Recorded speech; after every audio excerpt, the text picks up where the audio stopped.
Per the roster agreement, listed next is Amendment 010, offered by the gentleman from Arizona, Mr. Barber.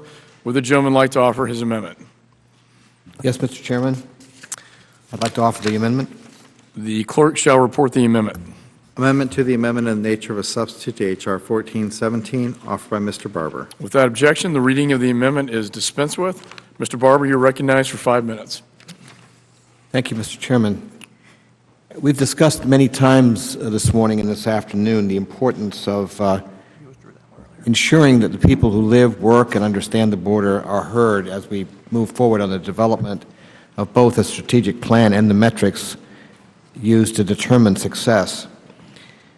I'm very pleased that we're marking up this bill today and happy to be a co-sponsor of the overall bill.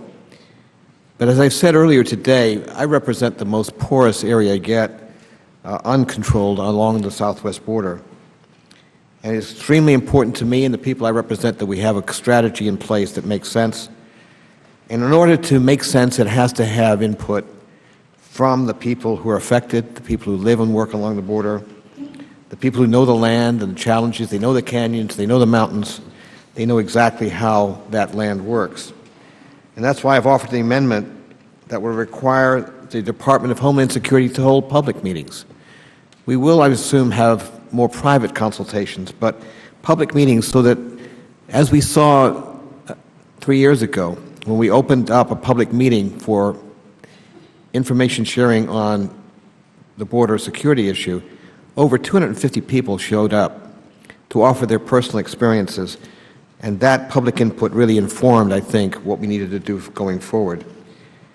The people I represent should have their say. One way to do it is to have public meetings. My amendment ensures that people who live and work along the border and near the border have their voices heard and have a stake in the development of the DHS border security strategy. If their fingerprints aren't on this strategy and on the metrics we use to judge it, it will not have credibility. I encourage my colleagues to support the amendment. Thank you, Mr. Chairman. I yield back. The gentleman yields back. Any further discussion on the Barber Amendment 010? Chairman supports this amendment. There being no further discussion, the question now occurs on the amendment to the amendment in the nature of a substitute offered by Mr. Barber. All those in favor signify by saying aye. Aye. All those opposed signify by saying no. In the opinion of the chair, the ayes have it, and the amendment is agreed to.